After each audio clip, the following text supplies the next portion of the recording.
Hello, friends. Welcome back to our channel Learn with Nishman. I hope you are all well. So, let's start with section 53 and 54. In last video, I told you about section 52 and 55, which is under evidentiary value of character evidence, right? We were discussing when the character of the person is relevant. Today, of that section we are going to discuss 53 and 54. So section 53 बच्चे, these both the sections are under criminal proceedings, right? जो हमने कल section किए थे 52 and 55 वो हमारे थे civil suit से रिलेटेड. आज जो है वो है क्रिमिनल प्रोसीडिंग्स में. तो सेक्शन 53 हमें क्या कहता है? That good character of accused is relevant. ठीक है, क्रिमिनल प्रोसीडिंग में जो एक्यूज्ड होता है उसका जो गुड कैरेक्टर है वो रेलिवेंट है. ओके, तो defence can give evidence. Good character के देखिए, डिफेंस ही एक्यूज्ड का पार्ट है और तभी डिफेंस गुड कैरेक्टर का एविडेंस दे सकता है. अब मान के चलिए ए है, अ पर्सन ए, उस पर एलिगेशंस हैं सेक्शन 354 आईपीसी की. ठीक है, अब ये आपका होमवर्क है, आप 354 आईपीसी का सेक्शन पता कीजिए ये कौन से हेड के अंदर आता है. And if anybody of you know, comment below. Now 354 के अंडर वो चार्ज है, A want to prove here that I am the person of good character and therefore it is improbable that he committed the crime. Impossible हो जाएगा अगर वो अपना character prove कर देगा. तो देखिए, एक होता है हमारी, देखिए दो पार्टीज होती हैं, one is your prosecution and the other one is your defence, है ना? प्रोसिक्यूशन और डिफेंस में ही दो पार्टीज होती हैं. सबसे पहले जब ट्रायल शुरू होता है, प्रोसिक्यूशन क्या करेगा? अपना फर्स्ट एविडेंस देगा. एविडेंस किस चीज का देगा? They will give the evidence of prosecution, right? Then later जो डिफेंस होगा, डिफेंस एविडेंस देगा अपनी. ठीक है, stage will start. At this stage good character can be proved. यहां पर गुड कैरेक्टर का एविडेंस दिया जाएगा. तो फर्स्ट एविडेंस में प्रोसिक्यूशन एक्यूज्ड के बारे में एविडेंस देगा that accused has done this thing. And in the next case vice versa defence second evidence देगा अपने गुड कैरेक्टर का. Okay, so at this stage evidence और good character can be proved. At the time of prosecution character can't be prove. देखिए, जब prosecution चलता है तो आप कैरेक्टर नहीं दे सकते, राइट? आप करेक्टर ऑफ डिफेंस का बिल्कुल भी नहीं दे सकते. बट जब डिफेंस का सेकंड एविडेंस की बात आएगी तो डिफेंस अपने गुड करेक्टर का एविडेंस दे सकता है, राइट? तो इससे क्या पता चलता है? प्रोसिक्यूशन में you just have to give evidences but not of character. Now come to section 54. 54 क्या कहता है बच्चे? At prosecution evidence of bad character of the accused can't be given. आप नहीं दे सकते. At defence stage evidence of good character is given. जब defence ने गुड कैरेक्टर का एविडेंस दे दिया, अब 54 वर्क में आता है. 54 फिर क्या कहेगा? जैसे ही गुड कैरेक्टर का एविडेंस आया उसके बाद now prosecution can give evidence of bad character. ठीक है, अब प्रोसिक्यूशन बैड कैरेक्टर का, मतलब ये थर्ड एविडेंस होगा, बैड एविडेंस का, बैड कैरेक्टर का एविडेंस दे सकता है, right? So therefore relevancy of bad character is subjective, giving of evidence of good character by defense. अगर गुड कैरेक्टर का डिफेंस दिया गया ये उसी पर ही बेस्ड है, तभी आप बैड कैरेक्टर का एविडेंस दोगे. अगर यहाँ पे गुड कैरेक्टर का नहीं दिया, you can not give the evidence of bad character.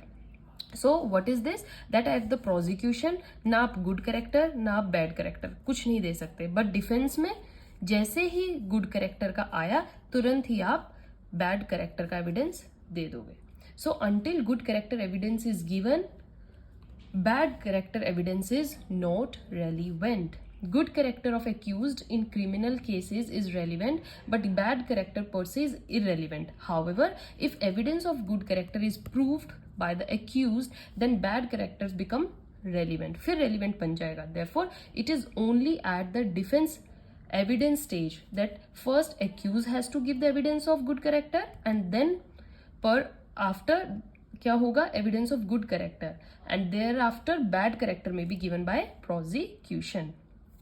Thus bad character is relevant only if good character of evidence has been given by the defense.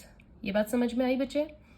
अब क्या आता है, previous conviction is relevant as evidence of bad character. अगर आपको bad character का evidence देना है, मतलब प्रोसिक्यूशन को जब थर्ड टाइम एविडेंस देना होगा, तो अगर वो बैड करेक्टर शो करना चाहते हैं तो बैड करेक्टर में आप क्या शो कर सकते हैं, प्रीवियस कन्विक्शन।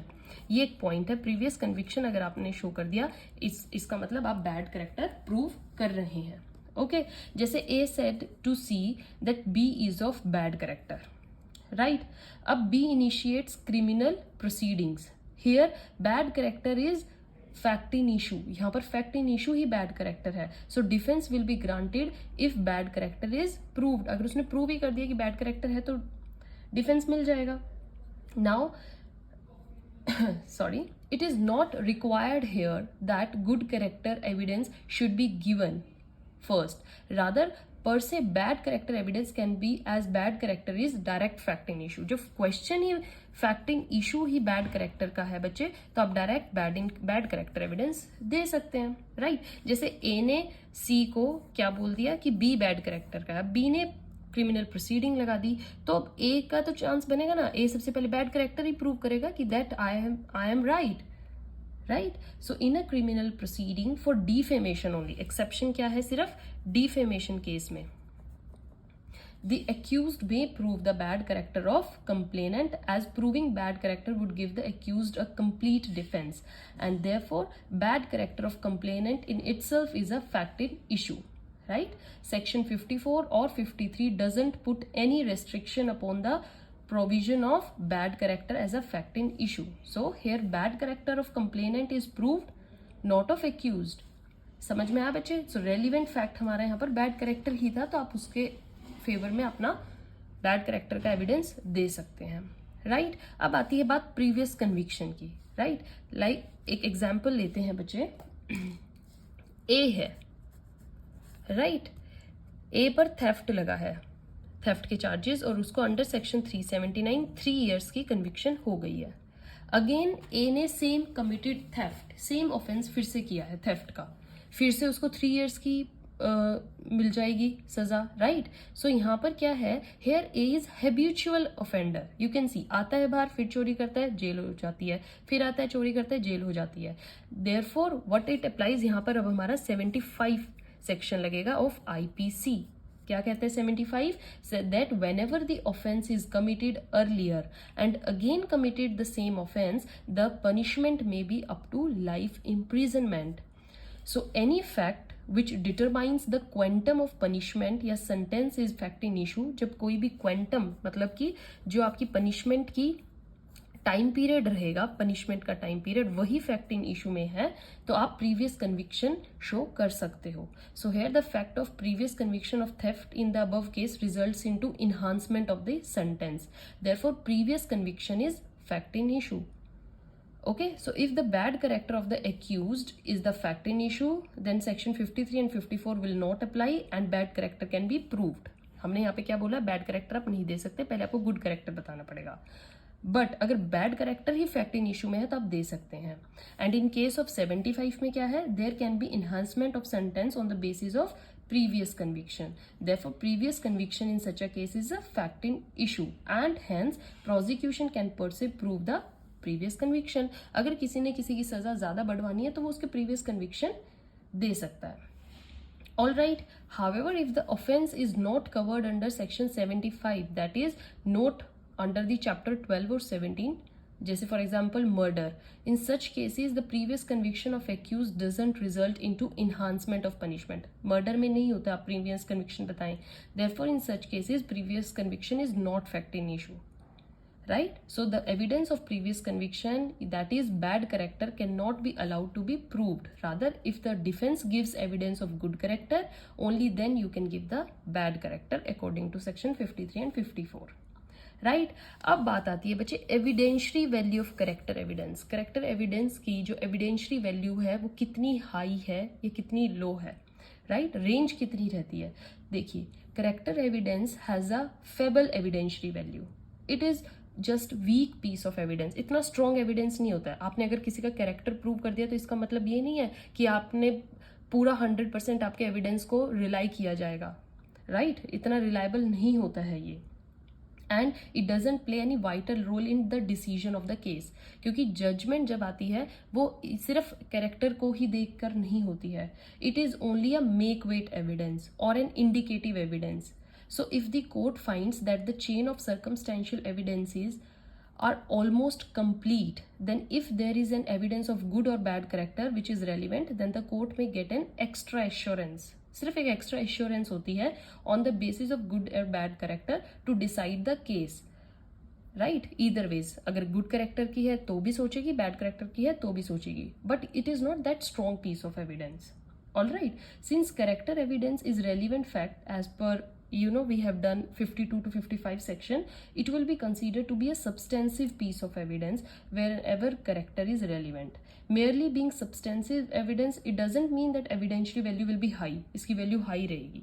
नो, वैल्यू हमेशा एविडेंस पर बेस्ड होती है, आपका एविडेंस कितना स्ट्रॉन्ग है, और करेक्टर एविडेंस इतना स्ट्रॉन्ग नहीं होता है, it is a weak evidence. तो आपको अगर जो कंक्लूजन देना है, it only adds in the mind of judge an extra assurance.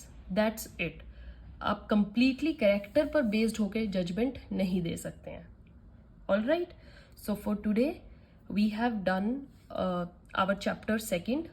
From my side, chapter 2nd of Indian Evidence Act is over, and in the next video we are going to start chapter 3rd. Right, bache? Till then, stay tuned, keep watching. Thank you.